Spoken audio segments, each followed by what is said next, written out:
Chapitre 1. Un lit tranquille à Willowbrook. C'était un après-midi d'une luminosité inhabituelle dans le petit village de Willowbrook, non loin de St. Mary Mead, et peut-être même plus calme, si tant est que cela fût possible.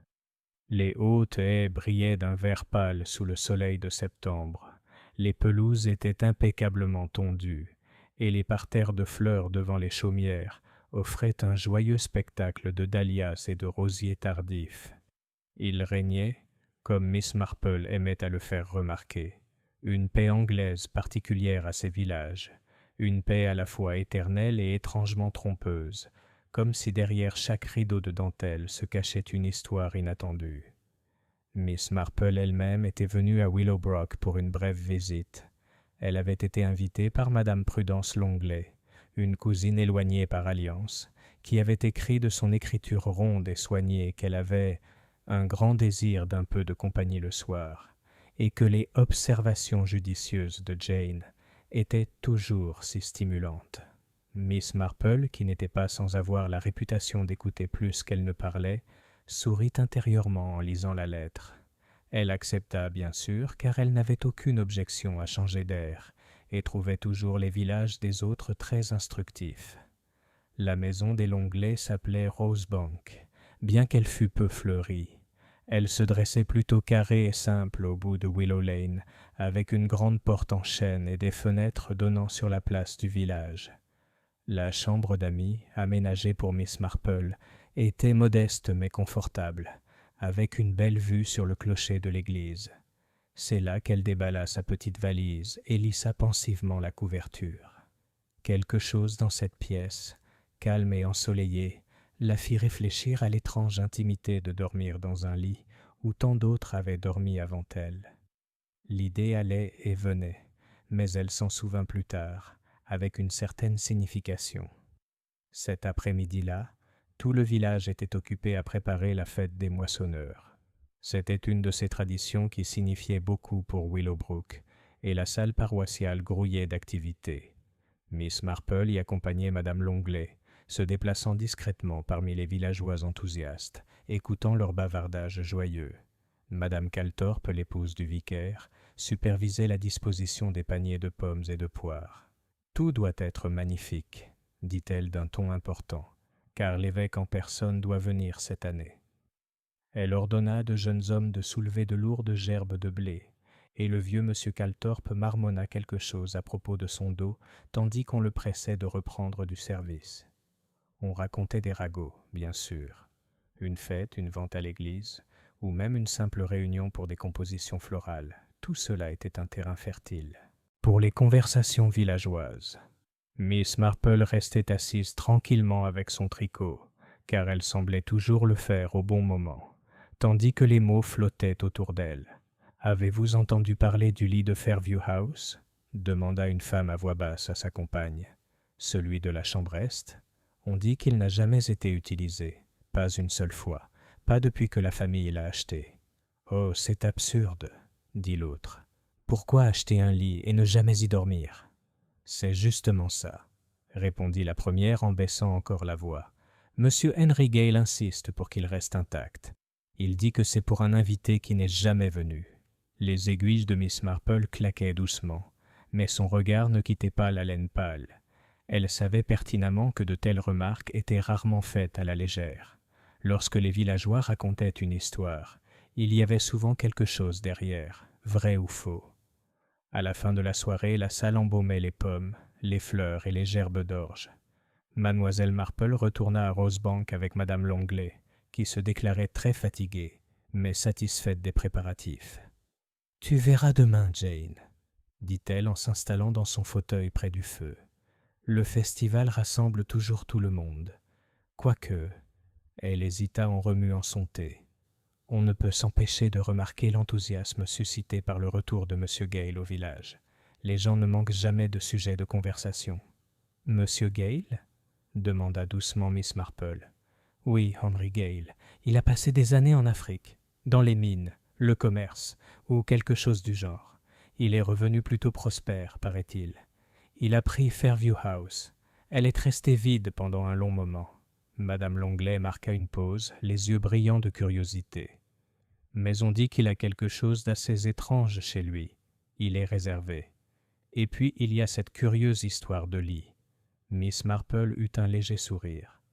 Les gens ont souvent de petites particularités, observa-t-elle, même si on découvre que ces particularités ont parfois une raison. Le lendemain, Willowbrook se réveilla sous un beau temps et une grande foule à l'église. L'office fut bien suivi, les cantiques chantés avec enthousiasme, et le discours de l'évêque fut très admiré. Ensuite, thé et gâteaux furent servis dans la salle, où chaque villageois semblait se connaître et où les rumeurs coulaient comme toujours.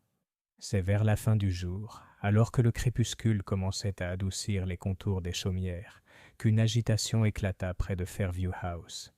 Une servante accourut, essoufflée, vers la pelouse, en criant qu'on avait retrouvé M. Gale, dans cette même chambre est, au lit intact. Morte, haleta-t-elle en serrant son tablier, morte comme une pierre, allongée près du lit où personne n'a jamais dormi.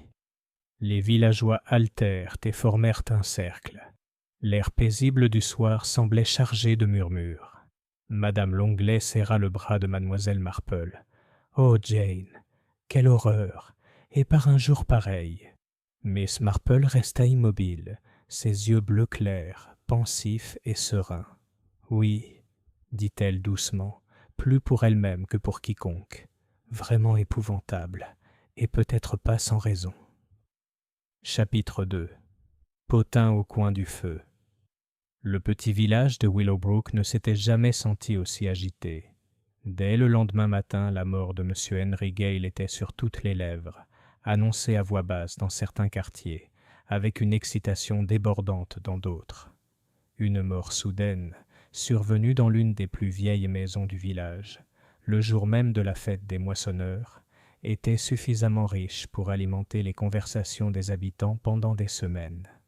Et le fait que la mort ait eu lieu dans la mystérieuse chambre est de Fairview House, à côté du lit où personne n'avait dormi, conférait au récit une saveur particulière. À Rosebank, Madame Longley était déjà occupée avec le sujet au petit déjeuner.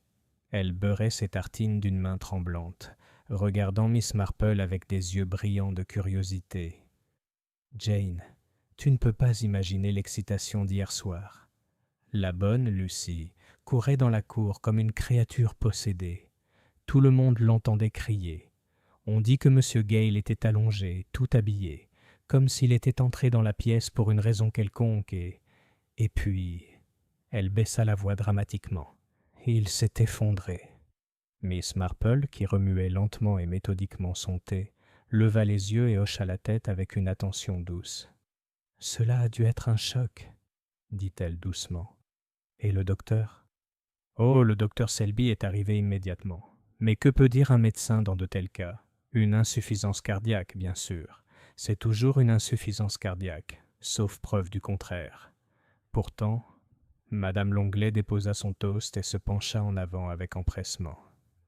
Pourtant, Lucie insiste sur le fait que M. Gale avait une expression des plus étranges. De la peur, Jane, de la peur pure et dure. Et qui plus est, il n'avait rien à faire dans cette salle est. Tout le monde au village sait qu'il n'y mettrait jamais les pieds. Le tricot de Miss Marple reposait sur ses genoux, et ses doigts délicats parcouraient la laine d'un air absent.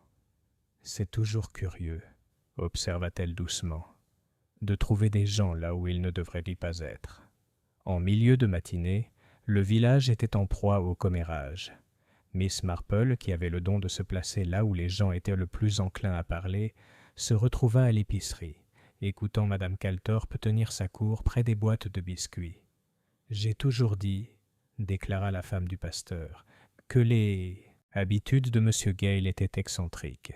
Cette horrible histoire de lit n'était qu'un début. Pourquoi un homme interdirait-il à quiconque d'entrer dans une pièce de sa propre maison? Une attitude des plus malsaines, à mon avis. » Madame Henderson, la receveuse des postes, intervint vivement. « N'importe quoi, Madame Calthorpe. C'était du sentiment, tout simplement.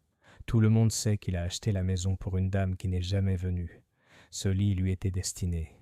Quand elle l'a largué ou quoi que ce soit d'autre, il a juré que personne n'y dormirait. » Un soupir parcourut le groupe.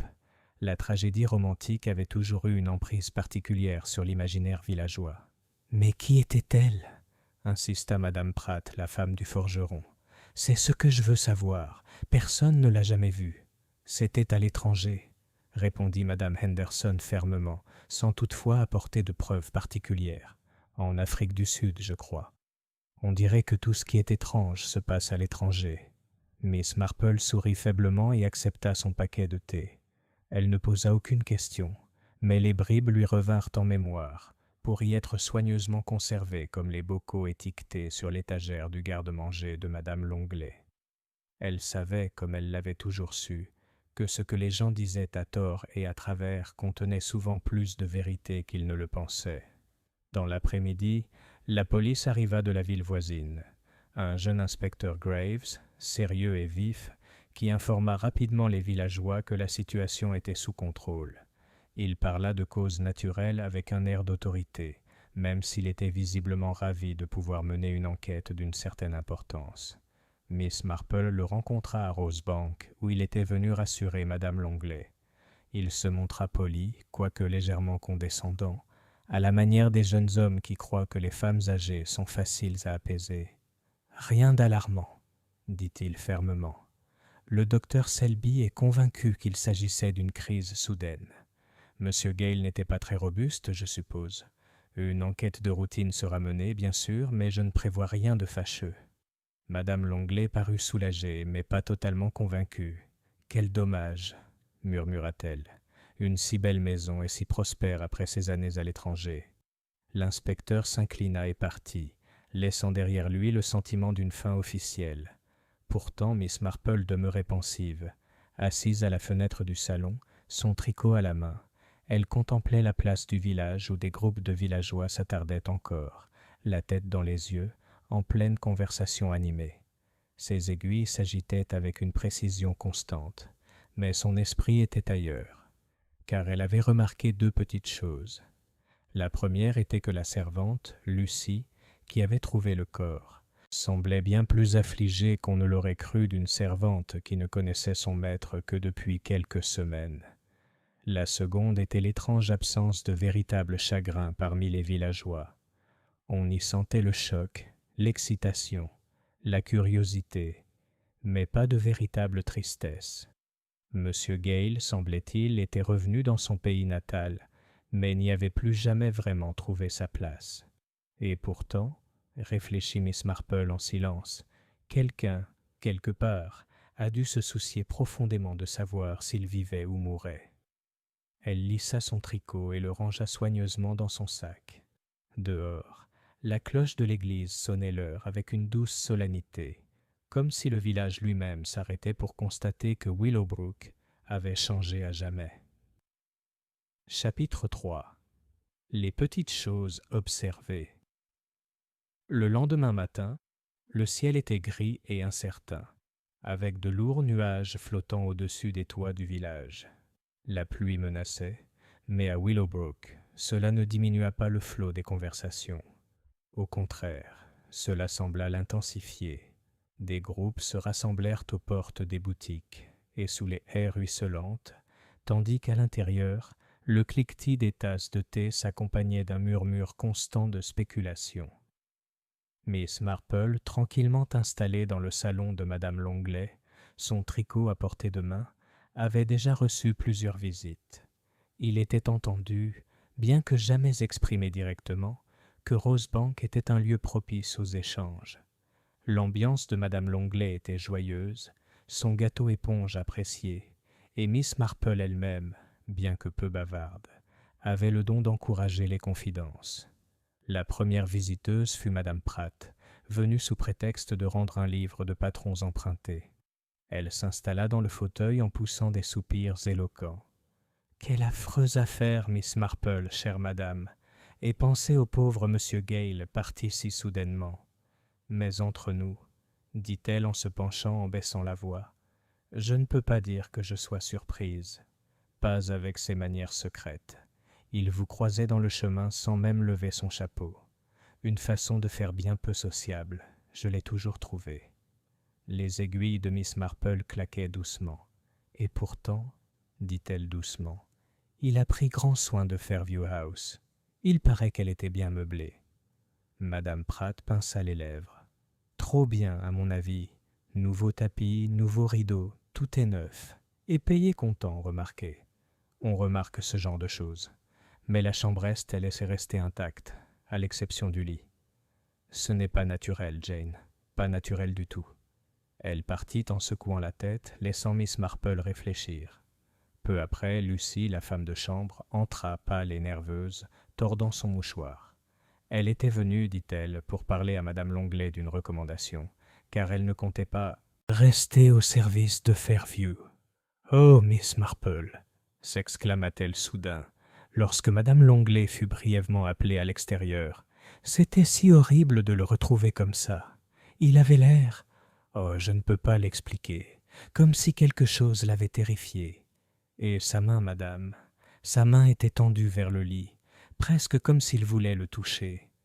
Je n'arrive pas à m'ôter cette image de la tête. » Miss Marple la regarda avec une compassion silencieuse. « Cela a dû être très pénible, ma chère. Et vous êtes certaine qu'il était seul dans la pièce ?» Lucy hésita. « Oui, oui, je crois. Mais je n'en suis pas sûre. La porte était entr'ouverte quand je suis entrée, et j'ai entendu un bruit, comme un grincement de chaise. Mais quand j'ai regardé, il n'y avait personne. » À ce moment-là, Madame Longley revint, et la conversation s'orienta vers des questions pratiques. Mais le regard bleu clair de Miss Marple s'attarda pensivement sur la jeune fille. Un bruit de mouvement dans une pièce vide n'était pas le genre de détail à négliger. L'enquête fut annoncée dans l'après-midi. Elle aurait lieu 3 jours plus tard à l'auberge Crown and Mitre, où le coroner entendrait le témoignage du docteur Selby et d'autres personnes. Les villageois en parlèrent avec enthousiasme. Ce n'était pas tous les ans qu'une enquête était menée à Willowbrook. Miss Marple accompagna Madame Longley pour une brève visite au cimetière, soi-disant pour examiner les nouvelles dispositions des étalages des moissonneurs. En passant devant Fairview House, elle s'arrêta un instant, contemplant les fenêtres du haut. La salle est donnait sur la ruelle, rideau tiré, et pour quiconque ne connaissait pas le sujet, elle ne semblait pas différente des autres. Pourtant, le regard de Miss Marple était long et pensif. À l'intérieur de l'église, le vicaire les accueillit aimablement, malgré les sourcils froncés. « Une triste perte, » murmura-t-il. Et pourtant, peut-être pas totalement inattendu. Monsieur Gale semblait porter en lui une ombre du passé. Je le pensais déjà lors de notre première rencontre. Miss Marple écoutait, les mains jointes. Elle avait remarqué toute la journée comment les gens parlaient d'Henry Gale. Pas un mot d'affection. Surprise, ragot, conjecture, mais aucune chaleur. Un homme qui était rentré dans son village natal et pourtant était resté à l'écart. Un homme qui avait meublé une maison avec luxe et pourtant gardé une pièce réservée comme un sanctuaire. Un homme qui était mort en cherchant le lit où personne ne dormait. Alors qu'il remontait le chemin, Miss Marple prit enfin la parole. « Ce sont toujours les petits détails, Prudence, qui révèlent la vérité. Un regard sur un visage, une main tendue vers quelque chose. L'absence de tristesse là où l'on pourrait s'attendre à du chagrin. Ce sont des détails, mais ensemble ils commencent à suggérer, enfin, qu'il y a au moins plus à découvrir. » Madame Longley parut surprise. « Vous ne voulez pas dire que vous pensez qu'il y avait quelque chose d'anormal dans sa mort ?» Miss Marple sourit doucement. « Ma chère, je pense simplement qu'au village, comme au jardin, rien n'arrive sans raison. Et quand on trouve un lit où personne ne dort, on peut être sûr qu'il y a une histoire derrière. » Ils arrivèrent à Rosebank juste au moment où les premières gouttes de pluie commençaient à tomber. Miss Marple se remit à tricoter, ses aiguilles étincelant à la lumière de la lampe. D'apparence sereine, elle était assise, comme absorbée par ses mailles. Pourtant, dans sa tête, elle assemblait déjà les pièces d'un puzzle qui commençait à peine à se dévoiler. Chapitre 4. Le mauvais suspect. L'inspecteur Graves revint à Willowbrook avec l'air résolu d'un jeune homme déterminé à conclure. À 10 heures ce matin-là, la couronne et la mitre lui avaient mis à disposition un salon à l'étage pour les entretiens. La propriétaire, Madame Fenning, se promenait avec un chiffon et une expression grave et importante. Bien que rien au monde n'eût pu la persuader de renoncer au plaisir de s'arrêter, porte entr'ouverte, pour saisir une phrase ici et là. Miss Marple, à Rosebank, comprit le cours des événements en laissant le village venir à elle. Madame Henderson, la maîtresse de poste, apporta une lettre mal acheminée et de nombreuses observations exactes. Madame Calthorpe, passant pour l'église, fut contrainte par charité d'accepter une part de gâteau aux graines et de laisser par inadvertance une petite moisson de confidence. Et de tout cela, un schéma commença à se dessiner. L'inspecteur avait trouvé quelque chose, et ce quelque chose se trouvait dans la chambre de la bonne Lucy à Fairview House. « C'est vraiment affreux, » murmura Madame Calthorpe, baissant la voix d'une manière qui suggérait le contraire. « On dit qu'il y avait des billets dans une liasse de papier, et aussi un bibelot, un souvenir d'homme, je suppose, caché dans son tiroir du bas. Je n'ai jamais fait confiance à une fille avec cette couleur de cheveux. » « Mon Dieu, » dit Miss Marple, qui n'avait jamais trouvé que les cheveux étaient un indicateur de caractère. « Les billets de banque sont tellement pratiques, ils vont partout et ne disent rien de leur passage. » À 11 heures, la chose était certaine. Lucy avait été conduite à la cour et était interrogée.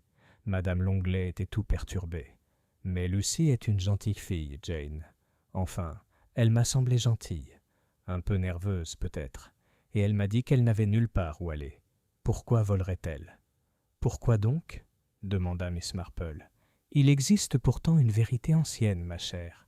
Les jeunes filles qui n'ont nulle part où aller sont souvent accusées de choses auxquelles elles n'ont jamais pensé. » Une pluie fine tombait sur la verdure, perlant les haies de Troène et transformant l'allée en un ruban lumineux.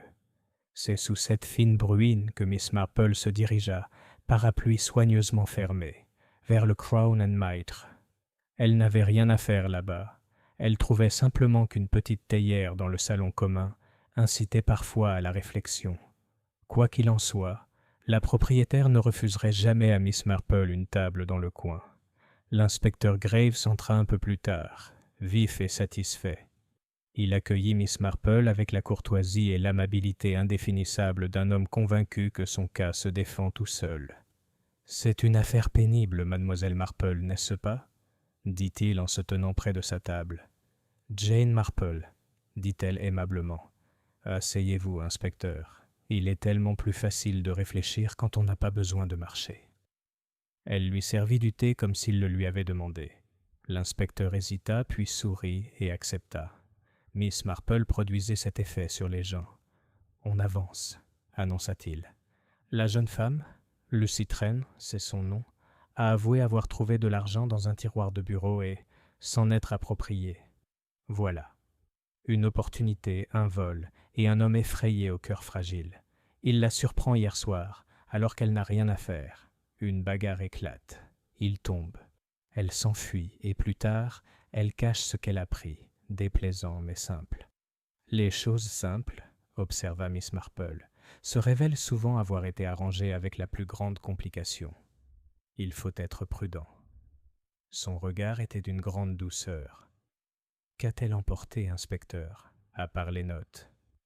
Un petit souvenir, une médaille sur un ruban, dit Graves, un service colonial, quel qu'il soit, et un billet de train pour le train du soir à destination de Bristol, daté d'hier, emballé avec ses affaires. Ça ressemble fort à un vol, à mon avis. Miss Marple réfléchit. Beaucoup de filles gardent un ticket sur elles. C'est une sorte de porte-bonheur.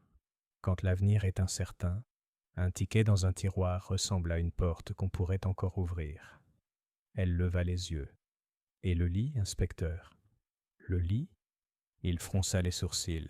« Dans la chambre est, » dit doucement Miss Marple. « Était-elle exactement comme elle aurait dû être si personne n'y dormait jamais ?» Il sourit avec indulgence. « Vous pensez encore à cette légende absurde, n'est-ce pas ? Il n'y a rien de plus dans un lit qu'il n'y paraît, madame. Un engin lourd et laid à mon goût. mais jamais utilisé, oui. Le couvre-lit poussiéreux le long des barreaux, les oreillers impeccables, et le corps gisait par terre à côté. « Ah !» dit doucement Miss Marple, « la poussière le long des rails est tellement instructive. Elle tient un journal sans même le vouloir. » L'inspecteur Graves, qui ne comprenait pas pourquoi la poussière devait écrire des journaux intimes, termina son thé et se leva. « Ne vous inquiétez pas pour la jeune fille, » dit-il non sans gentillesse. « On va faire la part des choses. Si elle a volé, elle en répondra. Quant au décès, le coroner se prononcera, mais je n'y vois pas de meurtre. » Miss Marple inclina la tête et l'inspecteur s'en alla, satisfait de sa propre modération. Il était presque 1 heure lorsque la tante de Lucie apparut à Rosebank. Une femme mince et inquiète nommée Madame Pike entra avec l'air de demander pardon pour les meubles.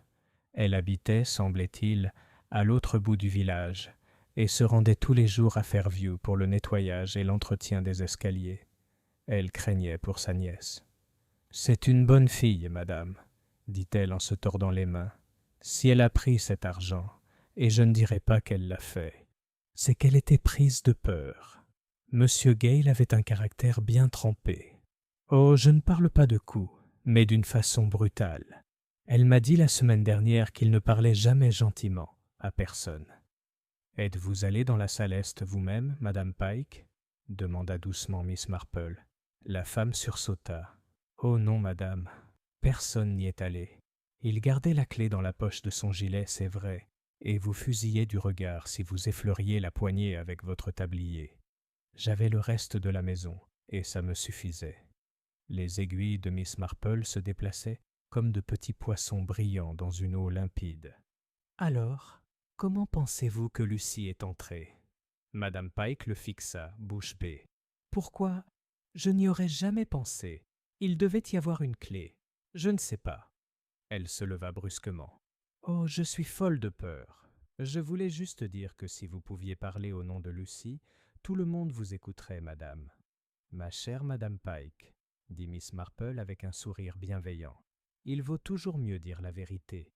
Cela porte ses fruits. » Dans l'après-midi, les événements prirent leur essor, propre au village.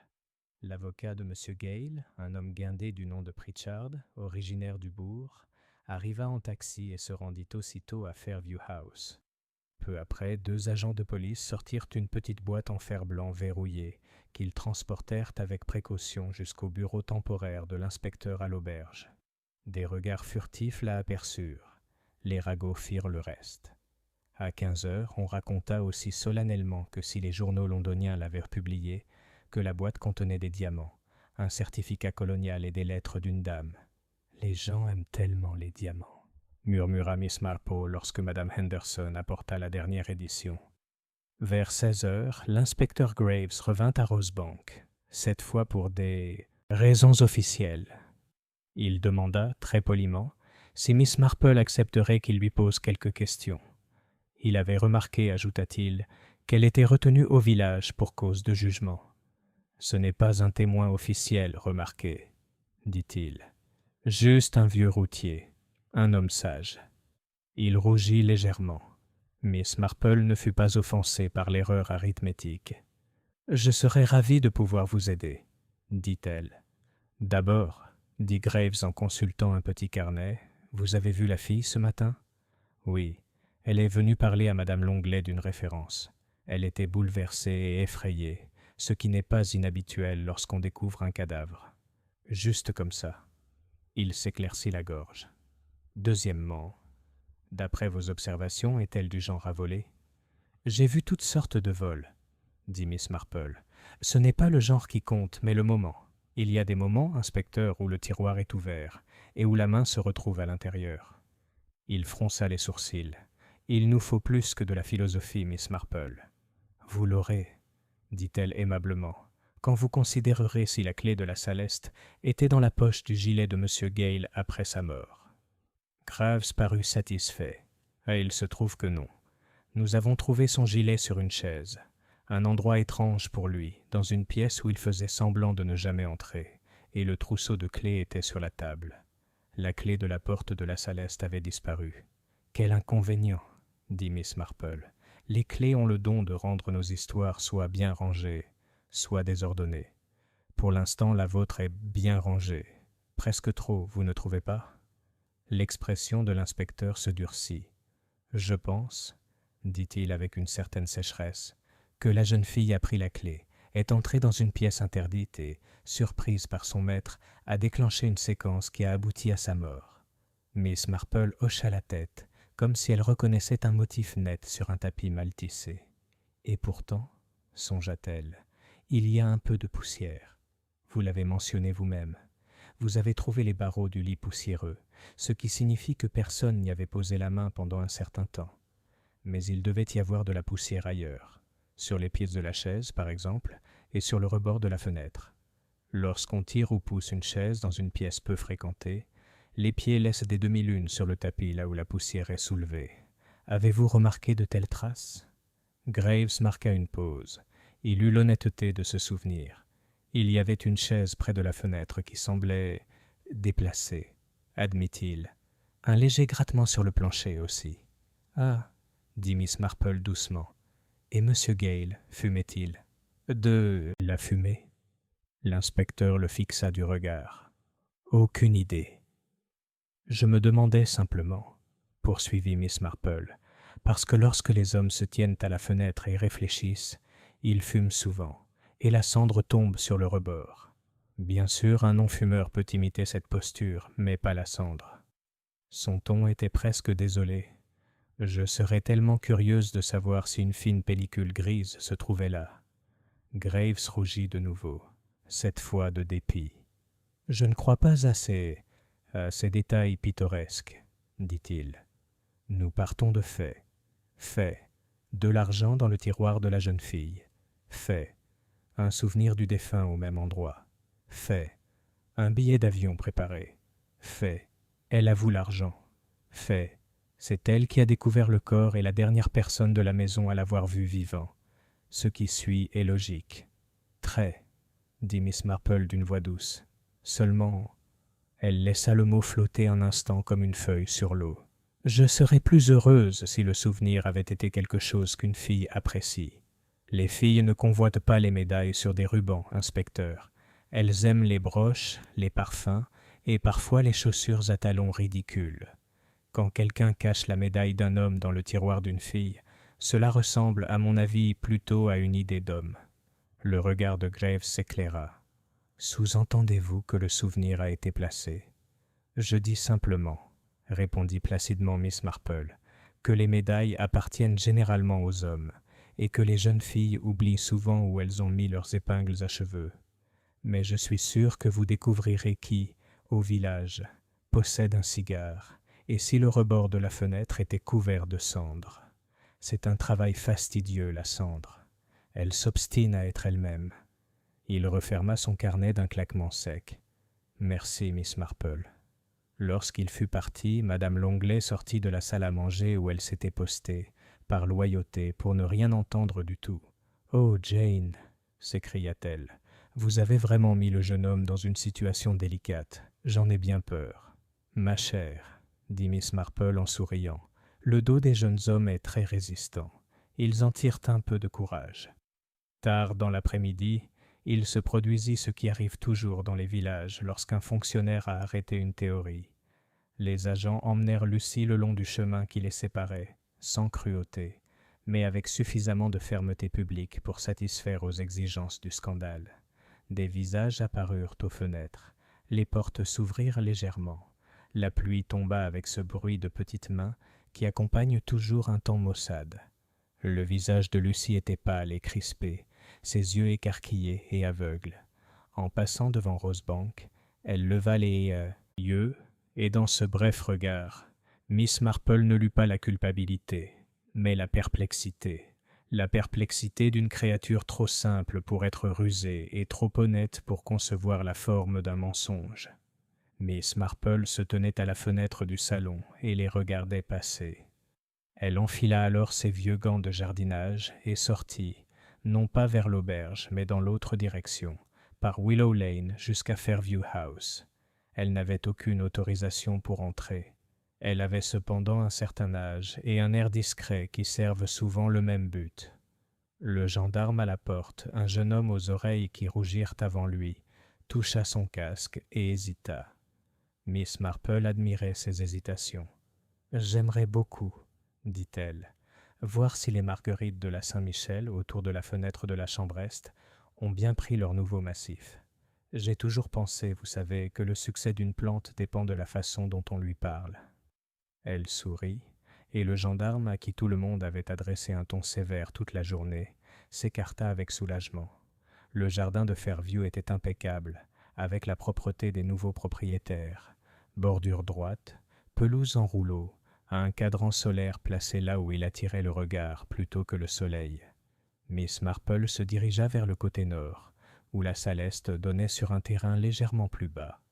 La fenêtre, maintenant fermée, laissait voir une ondulation dans le rideau, comme si quelqu'un était passé tout près. Elle se pencha parmi les pâquerettes, soi-disant pour examiner leurs tiges. En réalité, pour examiner le sol. Elle avait été retournée récemment, puis arrosée par la pluie, puis foulée par un pied. Il y avait une petite empreinte imparfaite au bord, non pas celle d'une botte de policier, qu'elle connaissait par cœur, ni celle d'une chaussure légère de fille. C'était une semelle d'homme, étroite, avec une légère usure sur le bord extérieur du talon, le genre d'empreinte que l'on attendrait de chaussures de ville et d'une tenue de marche qui trahissait une légère impatience. Elle se redressa délicatement, sortit un bout de ficelle de sa poche et mesura du talon aux orteils l'espace subtil entre le rose et le bleu. Justement, il y avait autre chose, sur le rebord de la fenêtre, sous le rebord de pierre, une tache qui attirait le regard non par sa couleur, mais par sa texture, une fine poussière granuleuse, à l'intérieur de laquelle se trouvait une tache plus sombre. Miss Marple, qui n'avait absolument rien à faire, la toucha du bout d'un doigt ganté. Elle se brisa comme la cendre. Elle s'éloigna très doucement, et le gendarme, qui avait cherché à regarder dans deux directions à la fois, fut reconnaissant de la voir partir.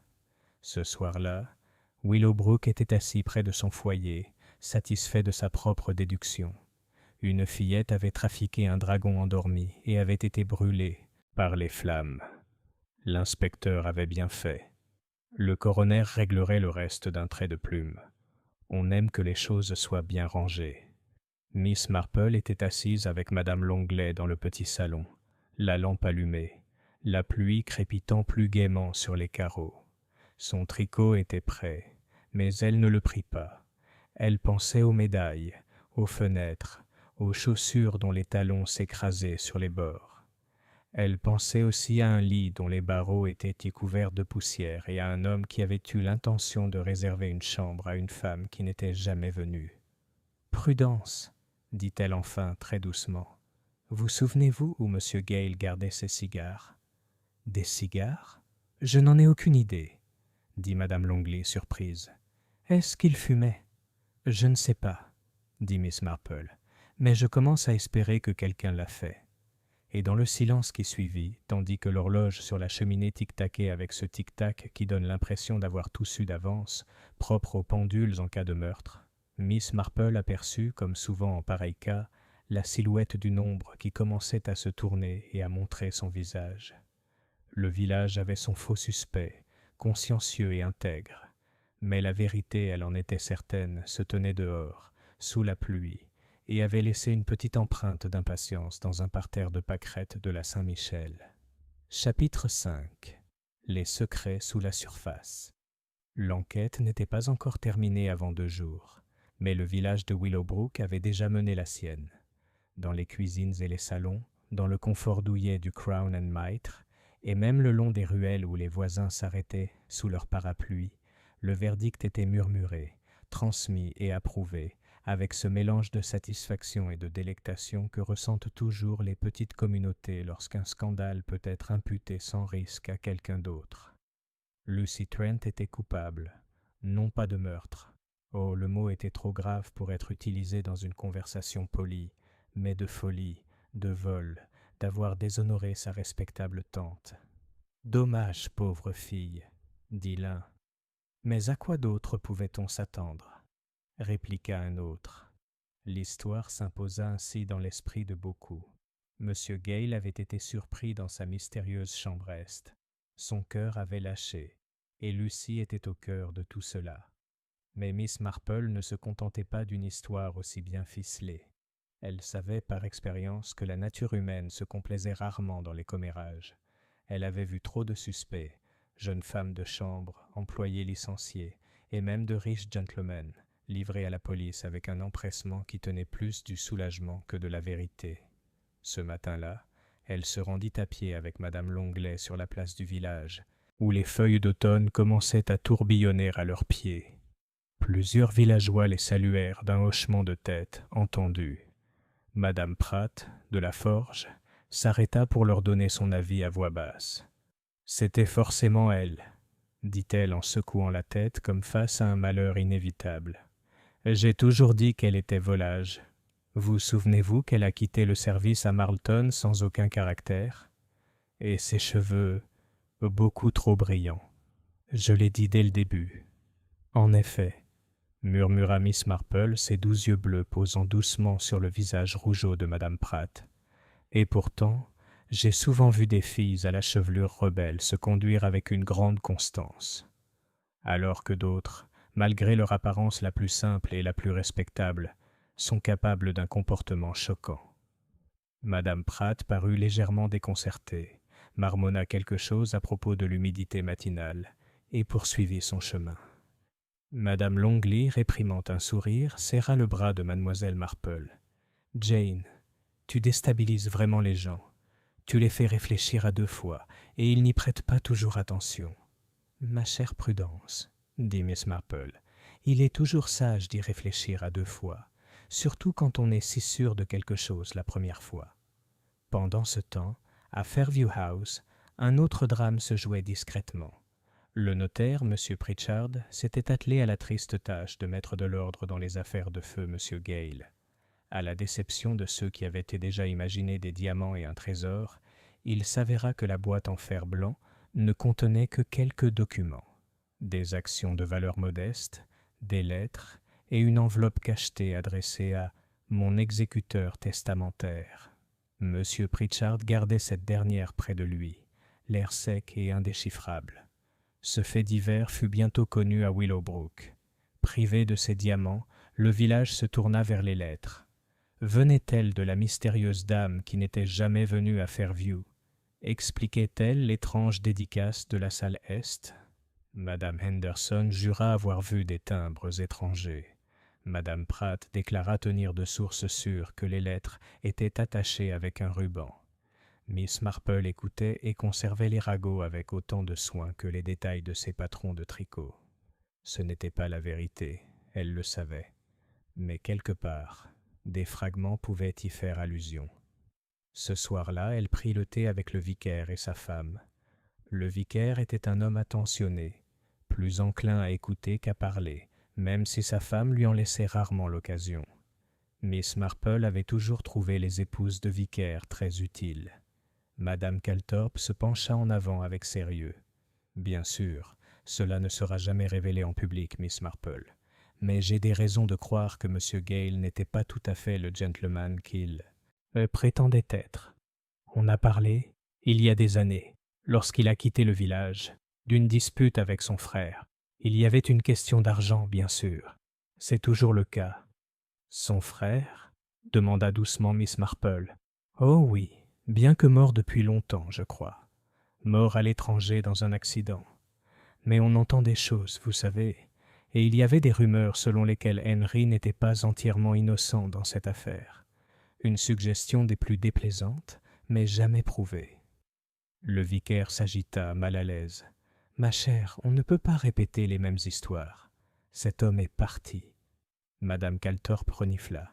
« Il est peut-être parti, mais le passé a tendance à nous rattraper, n'est-ce pas, Miss Marple ?» Miss Marple inclina la tête. « C'est vrai. J'ai toujours remarqué que les méfaits du passé, comme les mauvaises herbes dans un jardin, ont une capacité remarquable à ressurgir, même si on pense les avoir enfouis profondément. » En rentrant chez elle plus tard, sous le ciel qui s'assombrissait, Miss Marple contempla le tableau qui prenait forme. Une chambre interdite, un lit où personne n'avait dormi, un homme dont la prospérité n'était pas entièrement justifiée, une jeune fille accusée de vol, et maintenant l'ombre des querelles et de la perte de parents. C'était comme un de ces puzzles, ceux qu'elle appréciait tant les soirs d'hiver. Les pièces des coins étaient en place, mais le centre était encore vide.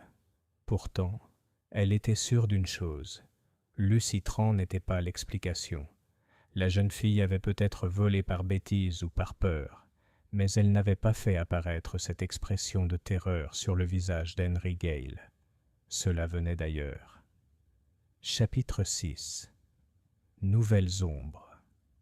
La pluie s'était dissipée pendant la nuit et laissait Willowbrook d'une propreté éclatante au matin, les haies luisantes et la lumière d'octobre finement taillée. C'était un jour d'ordre et de petites entreprises.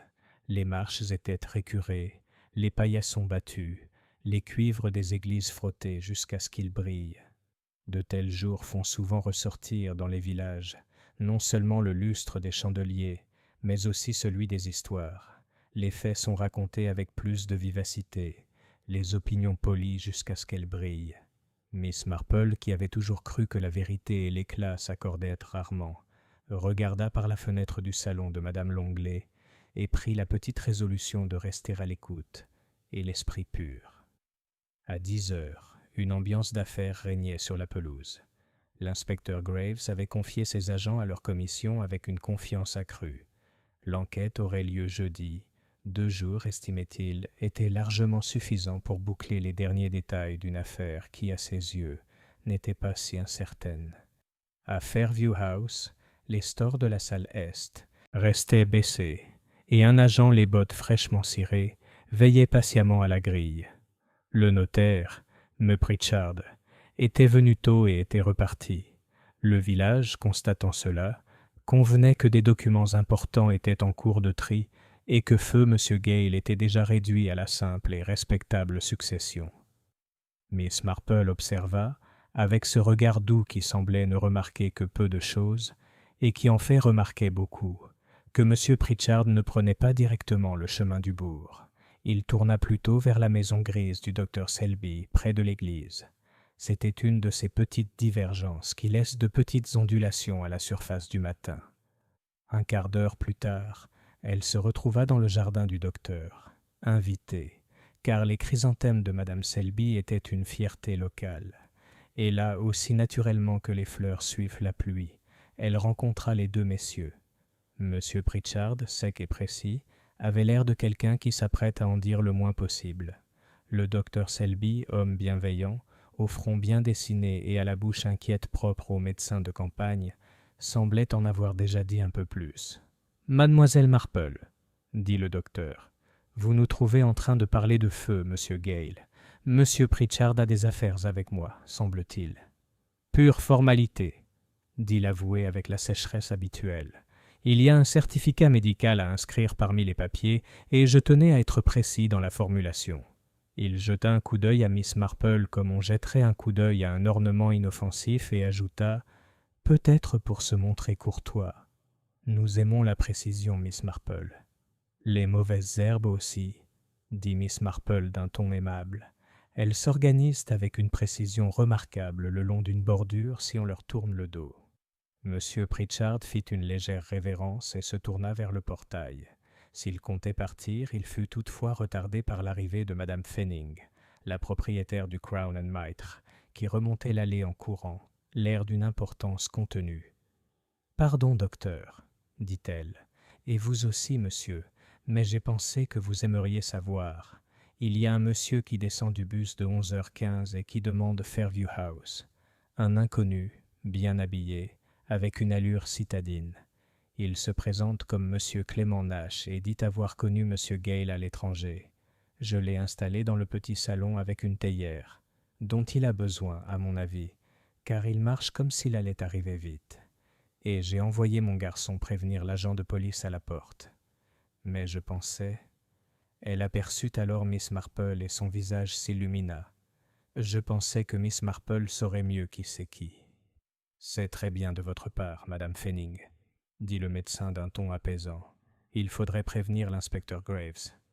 Je vous ai envoyé, dit Madame Fanning avec satisfaction. Mais les chaussures de monsieur, croyez-moi. Elle marqua une pause, soudain consciente qu'elle allait sortir du cadre d'une discussion sur les chaussures, comme on en trouve habituellement chez une dame. Eh bien, ce sont des chaussures londoniennes, conclut-elle. Je remarque toujours les chaussures. Moi aussi, dit Miss Marple, et sa voix était très douce. Monsieur Pritchard s'excusa et s'éloigna par la porte latérale, ce qui n'était pas, remarqua mademoiselle Marple, le chemin le plus court pour rejoindre la voie réservée aux omnibus. Il avait le regard prudent et oblique d'un homme qui préfère rester seul avec ses documents. Le docteur Selby, avec un léger soupir, offrit son bras à mademoiselle Marple et lui fit faire le long détour par les herbiers. « Vous désapprouvez le verdict qui n'a pas encore été rendu », a-t-il déclaré avec un sourire gêné. « Je suis vieille, » dit Miss Marple, « et les personnes âgées désapprouvent presque tout, ce qui les rend utiles, comme des butoirs de porte. Mais oui, je n'aime pas les histoires trop fermées. »« Moi non plus, » dit le docteur de manière inattendue. « Entre nous, et en toute discrétion, même si je sais bien comment les expressions confidentielles circulent dans les villages. Le cœur de M. Gale, eh bien, ce n'était pas si grave. Il avait un souffle. Beaucoup d'hommes ont des souffles sans s'en rendre compte. Ce n'était pas un homme maladif. Je n'ai pas aimé son expression, Miss Marple. Ce n'était pas un effondrement, c'était... » Il chercha le mot, mais ne le trouva pas. « C'était une reconnaissance, » dit Miss Marple à voix basse. La reconnaissance de quelque chose qu'on attendait et qu'on redoutait, comme le moment où le vent soulève le coin d'une lettre qu'on n'avait pas l'intention de lire. Le docteur Selby la regarda avec un léger frisson de soulagement. « Oui, dit-il. Oui, c'est plus proche. »« Est-ce qu'il fumait ?» demanda Miss Marple. Le médecin hésita. « Je ne l'ai jamais vu faire ça, et dans un petit cabinet, on le remarque. Mais j'ai constaté, lors de l'examen du corps, une légère odeur accrochée au brassard. Pas celle de cigarette, mais celle de cigare. C'était peut-être la pièce. Monsieur Gale, je pense, aurait préservé ses vêtements de toute souillure s'il l'avait pu. »« Merci, » dit Miss Marple. « On ne souhaite pas avoir l'odeur des habitudes d'autrui sur soi. » Elle quitta le docteur plus réconforté qu'il ne le pensait, et se dirigea à petits pas et avec une démarche légère, vers la couronne et la mitre. Le nouvel arrivant, M. Nash, fut immédiatement visible par la porte du salon. Un homme grand et étroit d'épaules, coiffé d'un chapeau trop pointu pour Willowbrook, et dont le visage avait appris l'expression des fenêtres de la ville. Il se leva lorsqu'elle entra, car Madame Fanning présenta Mademoiselle Marple, comme on fait pour le bien des gens. « Monsieur Nash, dit-elle, voici Miss Marple, une dame d'une grande gentillesse et d'un grand bon sens. » Monsieur Nash s'inclina légèrement. Son regard était vif, et son sourire était teinté d'une pointe de charme et de prudence. « Ravi, dit-il. Je suis venu en apprenant la triste nouvelle. J'espérais voir M. Gale pour affaire. Nous nous connaissions. »« À l'étranger ?» demanda doucement Miss Marple. « À Johannesburg, » dit M. Nash. « Il y a des années. Et maintenant vous cherchez Fairview House. Pour des raisons sentimentales, peut-être, dit-il en souriant, et aussi pour des raisons professionnelles, si l'exécuteur testamentaire veut bien m'écouter. » L'inspecteur Graves arriva à ce moment-là, et la discussion polie se transforma en enquête officielle. Miss Marple, assise dans son coin, semblait compter les mailles de son tricot. En réalité, elle observait les chaussures de M. Nash, qui étaient bien du genre londonien, étroites, bien faites et usées, à chaque talon, dans ce croissant précis d'impatience que Miss Marple avait vu imprimé dans la terre ramollie sous la fenêtre de la salle est. « Votre voyage a été soudain ?» demanda Graves. « Tout à fait, » dit M. Nash d'un ton enjoué. « J'ai lu le retour de M. Gale dans une circulaire coloniale. J'avais prévu de passer de toute façon, et puis... voilà. Je suis descendu immédiatement. »« Tu es resté ici la nuit dernière ?»« Non. J'ai logé en ville et pris le bus du matin. Je peux vous donner mon adresse au King's Arms, à Holborn. » L'inspecteur le remarqua avec satisfaction. Il était assez jeune pour préférer les adresses écrites. « Et vous, Monsieur Gale ?»« Une petite affaire, dit M. Nash d'un ton aimable. Une participation commune dans une mine qui n'a jamais abouti. Les papiers lui ont été confiés. J'espérais régulariser notre entente. Très bien, dit l'inspecteur. Miss Marple, qui avait vu bien des choses pourtant bien se passer autrement, laissa la conversation filer. Elle n'avait aucune envie d'interrompre. Le son lui suffisait. M. Nash parlait avec aisance, mais sa main gauche s'égarait de temps à autre vers sa manchette droite, comme s'il n'était pas tout à fait certain de l'odeur qui s'y accrochait. En quittant l'auberge, elle ne rentra pas chez elle. Il y a des sentiers dans les villages qui sont tellement à l'écart des courses quotidiennes que personne ne comprend l'utilité du promeneur qui les emprunte. Ce sont les sentiers préférés de Miss Marple. Elle traversa derrière la boucherie, sortit par l'atelier du charron, et arriva ainsi au cottage de M. Donnett, le charpentier, qui avait beaucoup travaillé à Fairview House ces dernières semaines. M. Donnett, un homme imposant aux mains expertes, se tenait à son établi, rabotant un morceau de chêne. Il n'était ni un bavard ni un vantard, ce qui, aux yeux de Miss Marple, le rendait digne de ce travail. « Je suis venue, dit-elle, pour savoir si les nouveaux boulons que vous avez installés à Fairview se sont bien comportés. J'ai eu beaucoup de mal avec les boulons ces derniers temps. Ils ne semblent jamais vraiment à la hauteur de leur tâche. » Monsieur Donnett sourit sans lever les yeux. « Ces serrures étaient tout à fait identiques, madame. Monsieur Gale m'a fait installer un verrou robuste à l'intérieur de la fenêtre de la chambre est et un nouvel écusson sur la porte. Il était exigeant. Il disait que la vieille serrure était atteinte à la vie privée. « Comme les serrures sont gênantes, dit Miss Marple. On égare toujours la clé. »« Pas Monsieur Gale, répondit sèchement Monsieur Donnett. Il le gardait dans la poche de son gilet, et j'oserais dire qu'il dormait avec son gilet sous son oreiller en partant. Il s'est fait une autre coupure il y a 2 semaines, cependant. »« Un autre ? » ?»« Une clé, dit Monsieur Donnett en poussant le rabot à coups de doigts patients. J'étais là quand le garçon d'Axby est arrivé avec le paquet. 2 clés ensemble dans du papier huilé, toutes 2 du même modèle. Monsieur Gale en a mis une à son anneau. L'autre, eh bien je n'ai pas vu où il l'a mise. Je suppose qu'il s'agissait d'une clé de rechange pour le tiroir. Il marqua une pause. Il m'a aussi fait changer le châssis de la fenêtre de la chambre est. Il était coincé, et il voulait qu'il puisse bouger sans bruit. Je lui ai dit qu'une nouvelle peinture suffirait. Il voulait un rabotage. Il a payé comptant tout l'après-midi. « Du cash, » murmura Miss Marple. « Si propre et si bête. » Monsieur Donnett posa son avion. « Je ne suis pas d'accord avec les pièces où l'on a peur, » dit-il soudain, avec la superstition simple des hommes pragmatiques. Une pièce est une pièce.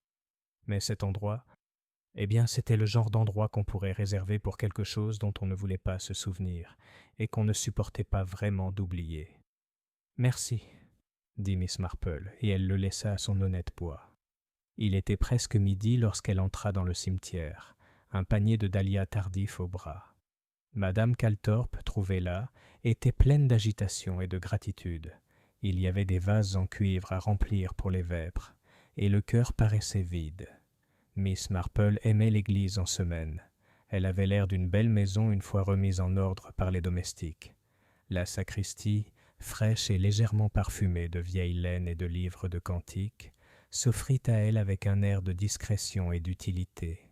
Elle arrangea les fleurs avec soin, lava le verre de ses doigts au petit robinet, puis, comme si elle l'avait laissé tomber, se pencha et récupéra sous la table de la sacristie un petit papier qui y avait flotté un soir précédent.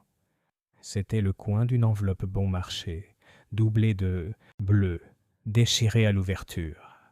Dessus, d'une écriture ferme, était écrit « H, fenêtre est, ce soir ». Le cachet de la poste était taché et le reste de l'adresse avait disparu.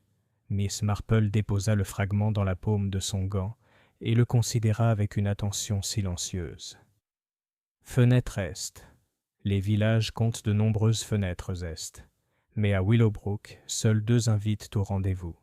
Celle de l'église, décorée de saints et de parchemins, et la salle est de Fairview House, qui donnait sur la bande de jardin où les marguerites de la Saint-Michel avaient été foulées par une chaussure impatiente.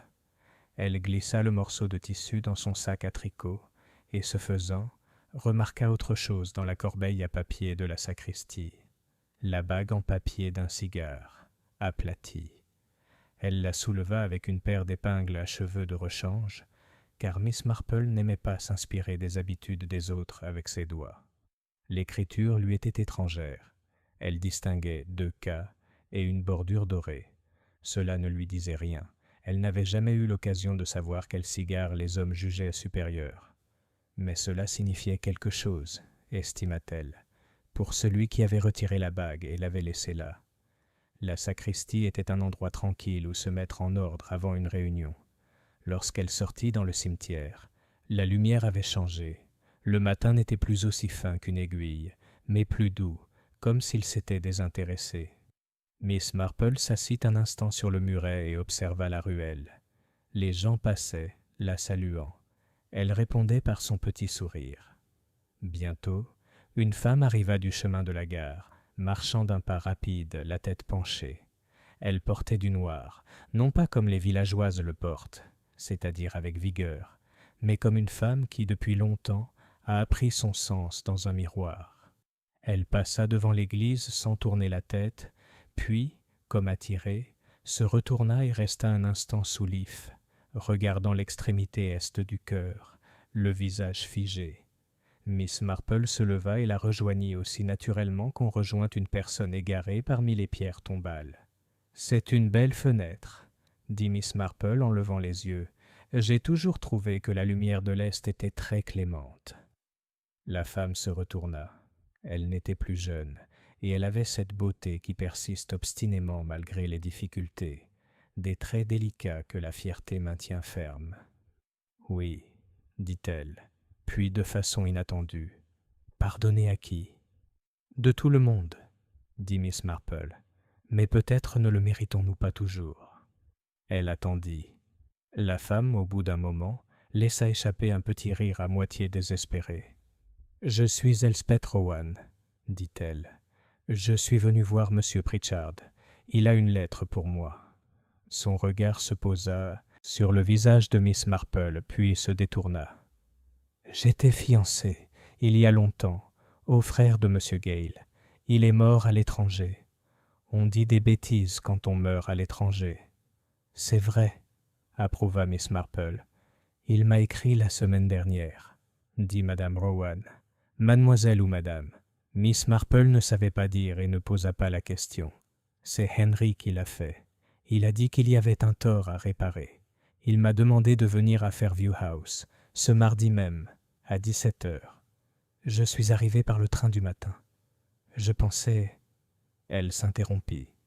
Et maintenant, il est mort. Je suis désolée, dit Miss Marple, et elle le pensait vraiment. Madame Rowan se releva avec un effort visible. Je vais voir Monsieur Pritchard. S'il y a une lettre, eh bien, les lettres disent la vérité si elles sont écrites assez tard.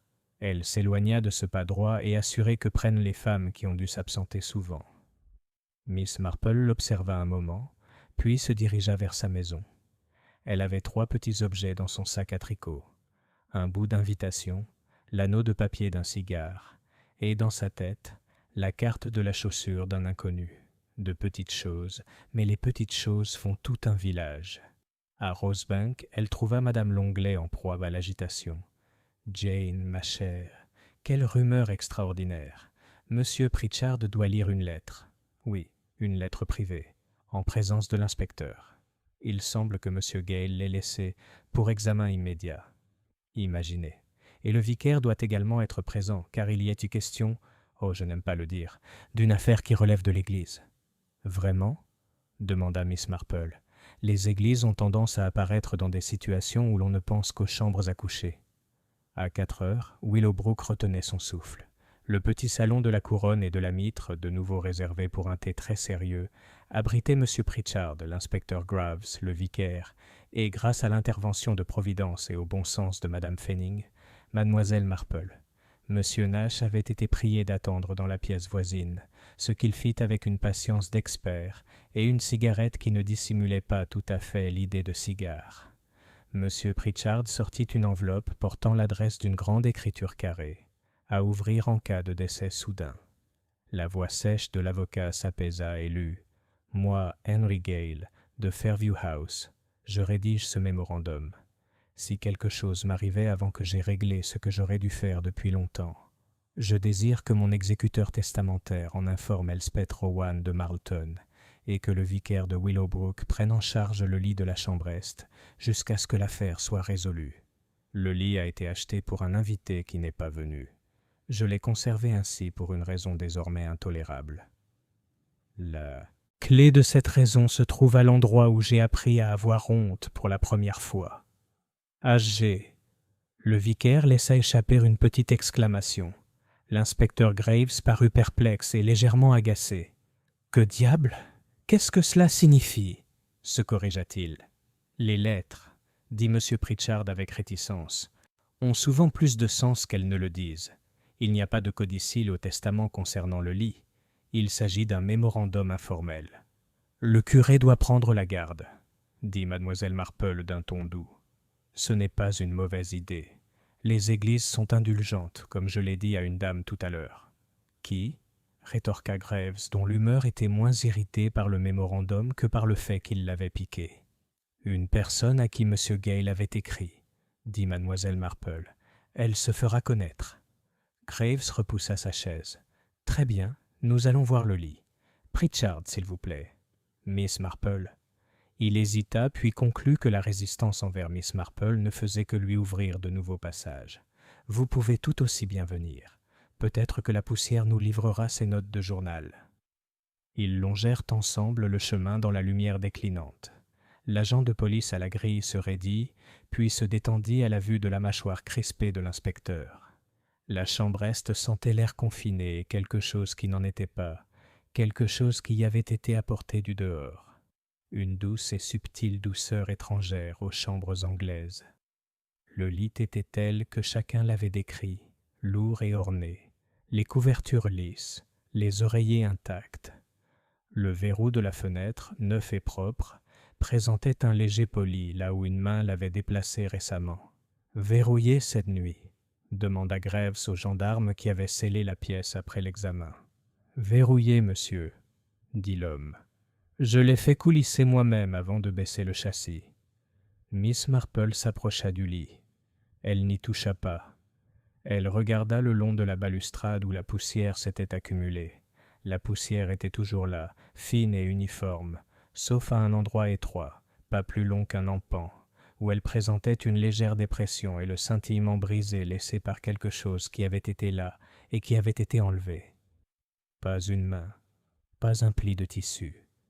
Quelque chose de lourd et de tranchant.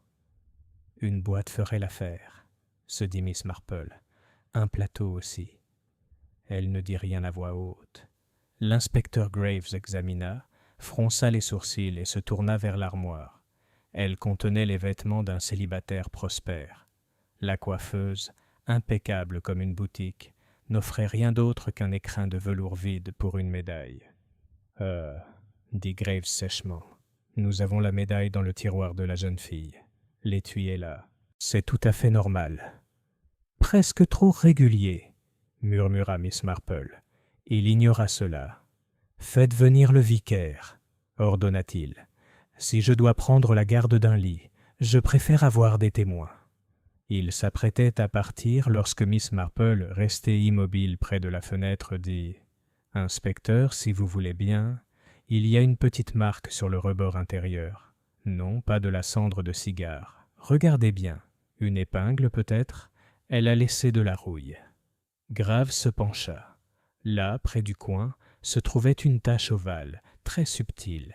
Il la fixa perplexe. « Une épingle à cheveux de femme, » dit Miss Marple, avec la certitude de celle pour qui les épingles sont plus fidèles que celles des hommes. Bien fixée, puis retirée. « Alors il y avait une femme ici ?» s'écria Graves avec la joie d'un découvreur. « C'est possible, » dit Miss Marple. « Peut-être une femme qui porte ses cheveux avec sagesse. »« Quelle femme ?» demanda Graves. « Ça, » dit Miss Marple, « ça fait partie de l'ombre. Mais je crois que l'ombre se réduit. Quand les ombres se réduisent, inspecteur, c'est soit parce que le soleil se lève, soit parce que quelque chose se dirige vers elle. Dehors, dans le jardin en contrebas de la salle est, les marguerites de la Saint-Michel s'agitèrent un instant, portées par un vent trop léger pour être senties.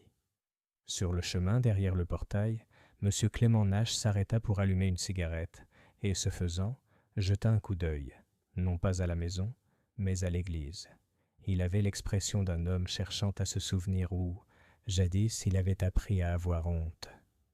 Et à la fenêtre du Crown and Mitre, en face, une femme en noir se tenait immobile, comme si elle avait entendu son nom prononcé au loin. Le village, propre après la pluie et animé par ses petites industries, ne s'aperçut pas tout de suite qu'il s'était assombri d'un ton. Mais Miss Marple s'en aperçut. Elle ferma les yeux un instant et vit brièvement, comme au fond de ses paupières, un motif se former. Un lit réservé à quelqu'un qui ne venait jamais, une clé taillée en double, une fenêtre muette, un morceau de papier sur lequel était écrit « Fenêtre Est, ce soir », une bague de cigare étrangère aux doigts anglais, un écrin de médailles laissé là où il pouvait être trouvé, un tiroir de jeune fille agencé pour plaire à l'esprit ordonné d'une action désordonnée. De nouvelles ombres, pensa-t-elle en ouvrant les yeux, mais les ombres, avec un peu de patience, montrent où doit être la lumière. Chapitre 7. Le deuxième remue-ménage. Le mercredi matin, Willowbrook était de plus en plus agité. Le village avait ruminé pendant 2 jours sur la mort mystérieuse de M. Gale, et le repas commençait à se raréfier. Certes, la prétendue culpabilité de Lucy alimentait les discussions, et l'étranger venu de Londres, M. Nash, avait donné à chacun matière à discussion. Pourtant, les ragots, comme l'appétit, exigent un second plat pour être véritablement satisfaits. C'est arrivé avant midi. Miss Marple était dans le salon de Madame Longley, ses aiguilles à tricoter claquant doucement, lorsque le jeune Timothy Fanning, le garçon de la logeuse, fit irruption sans cérémonie, le visage rouge et les yeux écarquillés. « Ils ont cambriolé la sacristie !»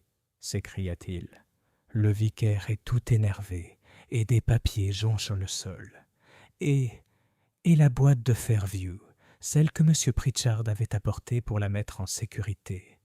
Elle a disparu. » Madame Longley halta. « Mon Dieu, Jane!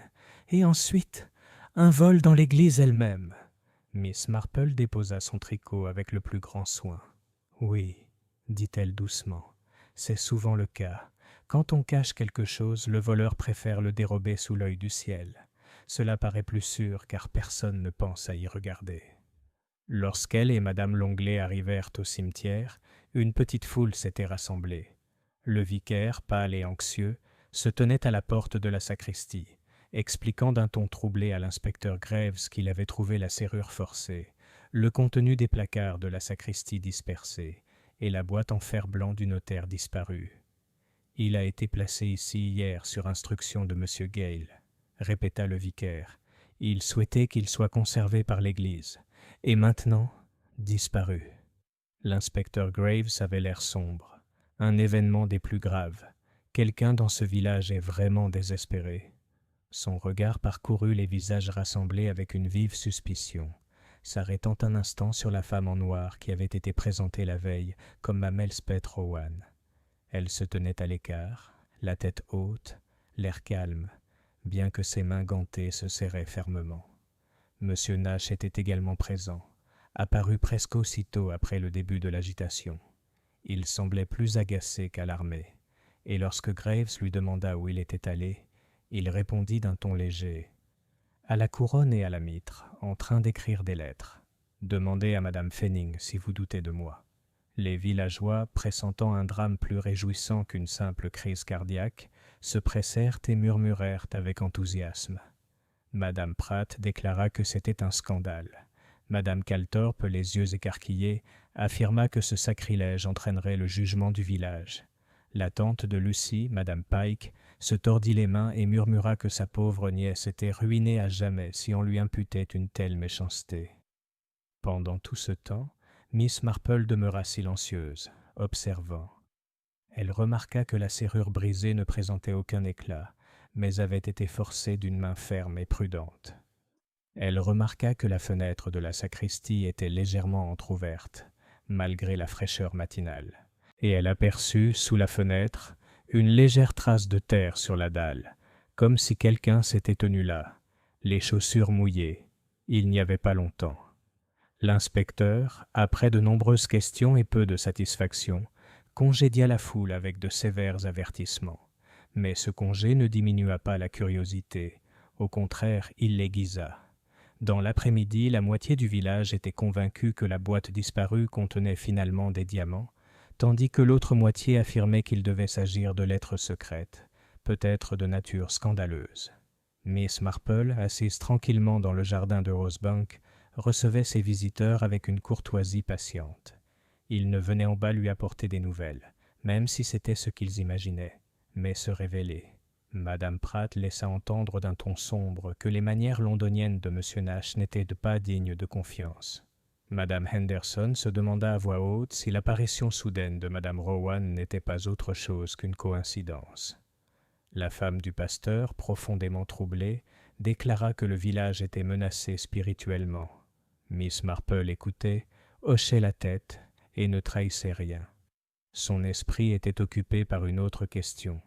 Pourquoi M. Gale avait-il écrit que le lit de la chambre est devait être confié au vicaire, et pourquoi le coffre rattaché à cette chambre avait-il disparu de l'endroit le plus sûr du village? Ce soir-là, elle retourna à Fairview House. L'agent de police à la porte, las de son poste, la laissa passer d'un signe de tête respectueux. Elle ne se dirigea pas cette fois vers la salle est, mais vers le petit escalier de service, au fond, dont le plâtre était craquelé et les marches usées. C'était là, pensa-t-elle, que les secrets aimaient voyager. Elle ne trouva rien d'aussi évident qu'un indice, mais elle remarqua l'air, une légère trace persistante de cette odeur étrangère qu'elle avait déjà décelée, plus douce que le tabac anglais, plus âcre que la lavande. Et elle aperçut, au pied de l'escalier, un morceau de tissu accroché à un éclat de bois, de la serge noire, celle utilisée pour les robes de deuil. Elle la glissa soigneusement dans son sac à tricot. À son retour à Rosebank, Madame Longley l'attendait avec une excitation renouvelée. « Jane, on a encore parlé.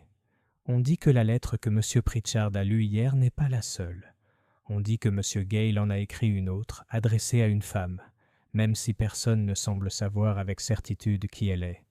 N'est-ce pas extraordinaire ? » « Oui, » dit Miss Marple en posant délicatement son sac à tricot. « C'est extraordinaire. Des lettres, des cartons, des lits où on n'a jamais dormi et des femmes qui arrivent trop tard. Bref, ma chère, cela évoque une histoire qui voudrait être racontée, mais qui est constamment interrompue. » Elle s'assit, ses aiguilles flamboyantes à nouveau sous la lumière de la lampe, l'air serein. Mais dans son esprit, les pièces bougeaient, comme dans un puzzle dont la bordure est terminée et dont le motif intérieur commence à se dessiner. Car elle était désormais certaine d'une chose. La mort de M. Gale n'avait pas été la fin d'une histoire, mais seulement le début. Chapitre 8. Le retour du passé. Le lendemain du cambriolage de la sacristie, Willowbrook se réveilla avec ce mélange particulier d'indignation et de délectation que seul un sacrilège peut procurer. Le scandale d'un homme mort avait été tout juste tolérable. Un vol dans l'église elle-même était intolérable, c'est-à-dire très agréable à raconter. Les portes des boutiques étaient restées ouvertes. Les balais traînaient sans surveillance, et les colis étaient déballés, tandis que le village revenait sans cesse à la scène en imagination, scrutant la serrure forcée, les papiers éparpillés, la boîte en fer blanc disparue. Miss Marple ne se rendit pas immédiatement à l'église. Elle y était déjà allée, et il n'y avait plus rien à apprendre en regardant là où tout le monde avait regardé. Elle resta donc assise un moment à la fenêtre du salon de Rosebank, observant la matinée s'écouler. Observer avait toujours été l'un des talents de Miss Marple. Il est étonnant, constata-t-elle, de voir à quel point le monde vous en apprend si vous lui faites oublier votre présence. Madame Longley entra alors, l'air d'une femme qui a perdu son calme. « Jane, ma chère, le vicaire vous prie de bien vouloir traverser. Il est tout à fait de mauvaise humeur.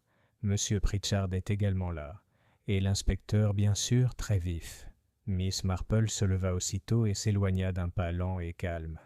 Dans le bureau du presbytère, elle trouva les 3 hommes, tels que la Providence les avait disposés pour les contraster. Le vicaire troublé, Monsieur Pritchard l'air sec, l'inspecteur Graves l'air ferme. Ils levèrent les yeux ensemble, tels 3 étourneaux. « Mademoiselle Marple, » dit le vicaire, « c'est vraiment désolant. Le coffret qui m'était confié a été volé. J'ai l'impression, comme si on m'avait volé mes poches pendant l'Évangile. Les poches des églises, murmura Miss Marple, sont toujours considérées comme profondes. C'est ce qui les rend attrayantes. » Graves s'éclaircit la gorge. « Nous allons le récupérer, » dit-il avec une assurance qui tenait plus du devoir que de la probabilité. Le voleur était préparé. Pas d'écharde, pas de traces de maladresse. Quelqu'un qui a déjà forcé une serrure. Monsieur Pritchard ajusta ses lunettes. « Le contenu, pour l'instant, doit rester confidentiel, » dit-il d'une voix doucereuse, avant d'ajouter à contre-cœur, « même si je ne nie pas l'existence de l'être. » « Les pauvres bêtes, » dit Miss Marple d'un ton bienveillant, « elles s'attirent si souvent des ennuis quand on les laisse traîner. » Elle n'avait pas l'intention de taquiner le notaire. Elle s'était contentée de parler comme elle l'avait découvert. Mais cette remarque fit rougir le vicaire et le fit jeter un coup d'œil à un petit paquet ficelé posé sur son bureau. « J'avais l'intention de vous faire venir de toute façon, Miss Marple, » dit-il, troublé. « Hier soir, très tard, un messager m'a apporté ceci de la part de Madame Rowan, de la couronne et de la mitre. Elle m'a demandé de le garder à la sacristie. Quelle ironie! Jusqu'au matin, puis de vous le remettre. Lorsque le cambriolage a été découvert, je l'ai apporté ici. » Miss Marple dénoua la ficelle avec ces gestes légers et précis par lesquels les dames d'un certain âge font honte à l'impatience moderne de la ficelle, et souleva le couvercle. À l'intérieur se trouvait un petit paquet de lettres, maintenant vieilles et brunies sur les bords, adressées à Miss Elspeth Rowan, d'une écriture forte et carrée que Miss Marple avait déjà vue sur le mémorandum, celle d'Henry Gale. Sur le dessus se trouvait un mot, récemment rédigé. « Chère Miss Marple, on m'a dit que vous étiez quelqu'un qui voit. Monsieur Gale m'a écrit la semaine dernière pour me demander de venir. Il a parlé d'un tort commis il y a des années, un tort qui touche son frère, moi-même et cruellement, l'Église. Je suis venu. Il est mort. S'il reste encore de la miséricorde au monde pour ceux qui sont en retard, je vous demande de lire ce qu'il a envoyé il y a longtemps et jamais posté. Peut-être comprendrez-vous pourquoi il a laissé un lit vide. I. Rowan. » Les mains de Miss Marple étaient d'une grande assurance lorsqu'elle souleva la première des vieilles lettres. Elle ne se pressa pas. La vérité, comme elle l'avait souvent observé, s'effrite si on la poursuit trop vite. Elle leva les yeux. « Puis-je » Le vicaire inclina la tête. Monsieur Pritchard, avec un tic de juge, commença à hésiter, puis se ravisa. L'inspecteur Graves, qui soupçonnait les lettres dans l'abstrait et les adorait dans le concret, ne dit rien. Elles n'étaient pas nombreuses. Une demi-douzaine, écrites sur plusieurs mois, depuis un lieu qui changeait de nom au gré des fouilles. Transvaal, Rand, un numéro de concession, puis un autre. C'étaient les lettres d'un homme, Henri, écrivant au nom d'un autre, son jeune frère, Thomas. Le ton oscillait entre fierté et ressentiment, comme souvent en famille. On y parlait de chaleur, de corde, de puits, d'un associé nommé Clément qui avait des idées, d'argent promis si un filon cédait. Et puis, à la fin, le script serré s'était brisé et s'était effacé.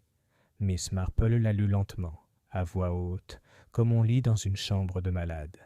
Elspeth, ce n'est pas le rôle d'un homme d'écrire pour se confesser, pas à une femme. Mais il n'y a pas de prêtre ici, seulement un curé qui boit, un Dieu qui voit, et le vent dans le puits. Tommy est mort. C'était à l'extrémité est, étrange à écrire. Il y a un est vers tout, même sous terre, là où les poutres sont fragiles.